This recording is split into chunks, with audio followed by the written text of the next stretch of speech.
government. They would free the slaves, forgive all the personal debt. They would keep the commercial debt. But it was just, if they didn't do it, the land would consolidate all the wealth, and they would eventually have what we might call a libertarian party, talking about we don't need the government, come work for me, and they try to be the government. Okay, hold on a second. Seeing something at the bottom, I'm sorry. Hold on. So, do you think there's a finite amount of wealth that stays static? Where do you think the wealth comes from? It's all federal deficit spending. No, but where does wealth come from? Not dollar bills, but wealth. Actual wealth. What is it? Do you We know? are the wealth. Oh, I'm wealth. Us, Can you you and spend me. me? So can you spend me? Can you exchange me for other goods and services? Can you convert me to other forms of wealth?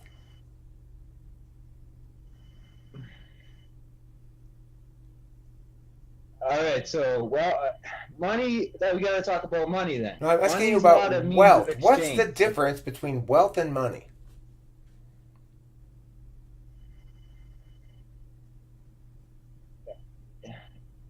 You said what is wealth? So distinguish it. Um, Distinguish it from money. What is wealth versus money? Are they the same thing or are they different?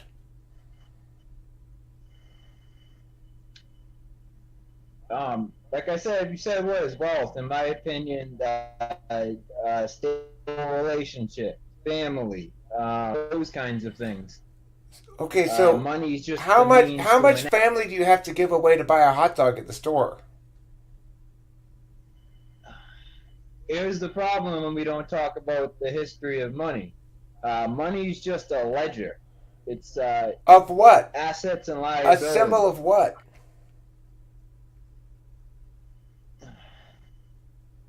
If you don't know, why are you so sure about? If you wait, hold on a second. If you don't have any idea what wealth is, why are you so sure you understand the politics of it so well?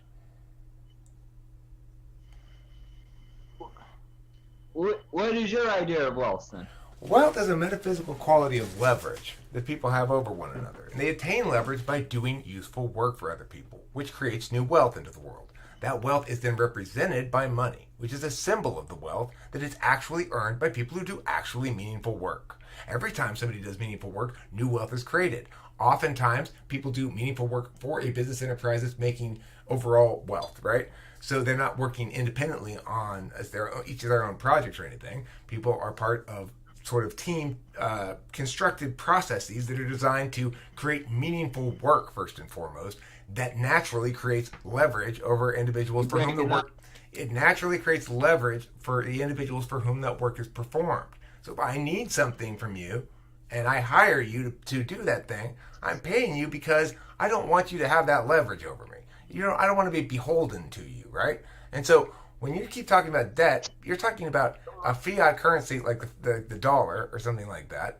Well, it doesn't matter whether it's the dollar or gold or silver or any other thing that we can use that's as currency. What matters is its fungibility and its exchangeability, okay? So if something is fungible, that means that you can, any one piece of it is the same as any other piece. So $1 is just as good as any other dollar bill, right? 1 ounce of gold just as good as any other ounce of gold. Those things are fungible. So they're potentially used as currency.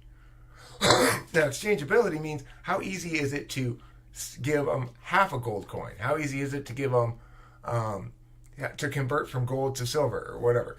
And gold and silver are more complicated, the conversions and stuff, than are printed monies because, of course, you can have more denominations in printed monies. So first, you got to understand the relationship between wealth and currency. They only started using coinage. Why do you think? Wait, how much money does the Federal Reserve pump new into the economy every year? Do you have any idea? How many new dollar bills? I mean, in total. Why do you think they do that? It's because they destroy them every year. No, okay, that's what happens. they do. They spend the money. do. They do destroy old ones, but what I'm saying is they pump more new dollar bills into the system than they destroy. Do you know why the Federal Reserve is able to? How could it possibly be the Federal Reserve could keep pouring more money into the economy without causing inflation? How could that possibly be? To whom? To whom? They don't pump They to give it. me, didn't help me and you. Okay, listen. I agree with you that the Federal Reserve's system for pumping money into the economy, which is indeed through debt, is a poor approach to pump money into the economy. It's not an irrevocably bad approach because those who can attain financing for things, thereby are enabled to use capital more freely. And that's the whole point of capitalism, is that it's about capital and utilizing it to effect new meaningful work that creates new wealth in the world that then must be represented by more money, or else you'll cause deflation. We don't have deflation or inflation, which means the Federal Reserve is doing a pretty good job of pumping the right number of dollars into the economy.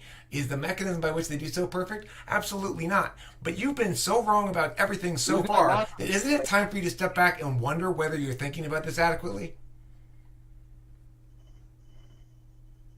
Say it again. So you've been so wrong about everything so far and known so little meaningful about the subject that isn't it time you step back and go, maybe my opinions on this are wrong? I don't think so. In fact, they've completely ignored the topic of money for years now. Who has? Who's the they? Who's they? Who's they? Every popular economic, except for like Michael Hudson and a few fringe. Okay, why are you talking? Why are you talking to me about people? Give me specific arguments that you're making, and I'll tell you why they're wrong. The consolidation of the landholding class. I agree that land monopolies are bad. Financialization. I agree that land monopolies are bad. We don't suffer from that in America, though.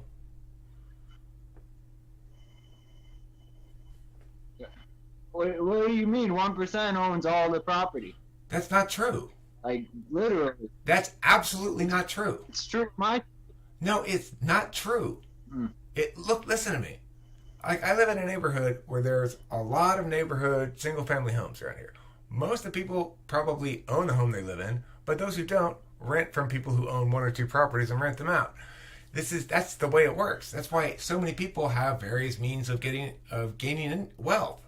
I mean, there's nothing wrong with you personally investing and gaining wealth as a consequence of it, because you know why? Investing is a useful thing to do with resources. It creates more utility for more people. Greatest good for greatest number. I know how utilitarian you are in your thinking. So let me tell you right now, if you want to actually attain the greatest good for the greatest number, enable the individual to do as he or she wishes, since to do otherwise is to use unjust violence against them anyway. And you don't want to be guilty of that. You said the money supply didn't matter, but since probably about 2008, why do they have to do us if the money supply is irrelevant? I didn't say it was irrelevant. I said they were doing a pretty good job of pumping the right amount of it into the economy to match the amount of actual wealth, new wealth created by people working. Value obfuscates the issue. How does talking about value obfuscate the issue? What does it matter if it's a democratic body or a private individual? What's more virtuous about a private contract versus a social contract? What's virtuous is the lack of violence. Okay, you see, if you allow individuals to engage profitably with one another and do useful work for one another, there will naturally be wealth created, and those individuals will gain wealth if the system's fair.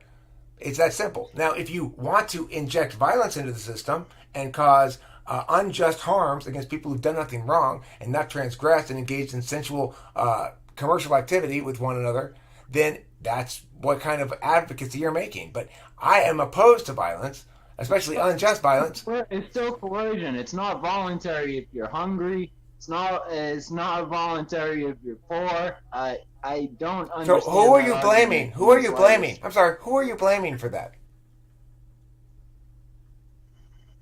Who did that? Who did that to the poor person? You said voluntary. Who are you blaming? Who are you blaming? I have a question. Who are you blaming?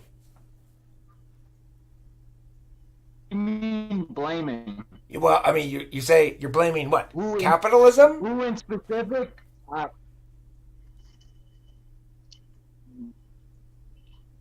Like I said, capitalism is inherent in itself. What That's is what capitalism? It does, is it consolidates No, it doesn't consolidate. It creates new wealth. I've already explained this to you. It does not consolidate in a single.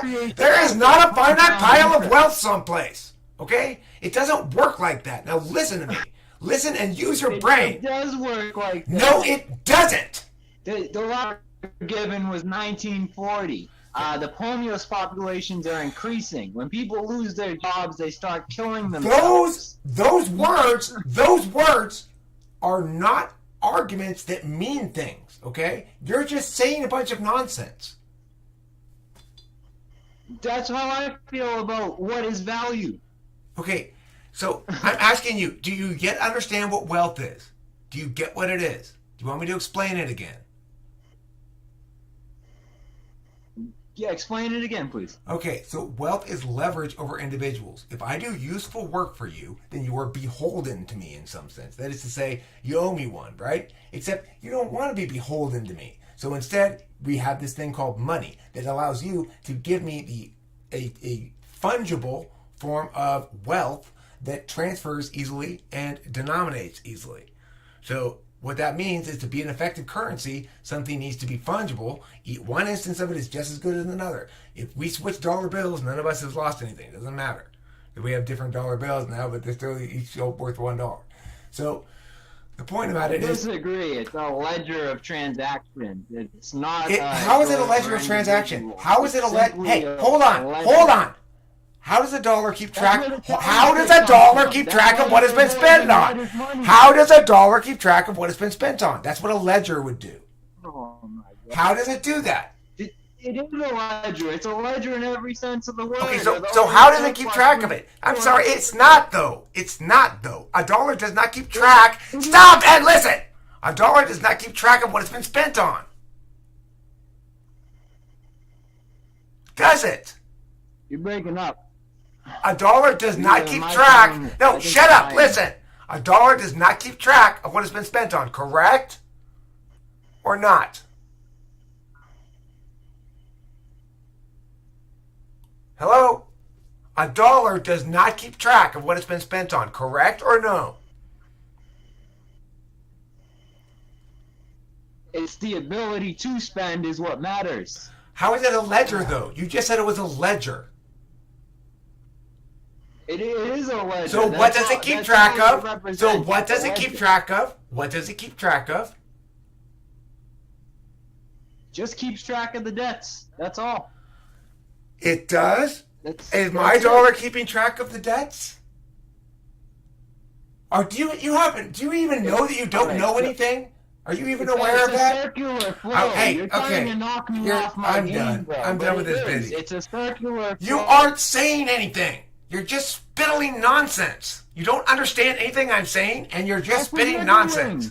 I'm sorry, you are. That's all there is to it. And this is going up on the internet. You can watch it. You can watch me kick your fucking ass and drag you around the room because you've got not one single brain cell, sir. Not one single brain cell in your head. I have looked inside that head, and what you have is a bunch of fucking nonsense.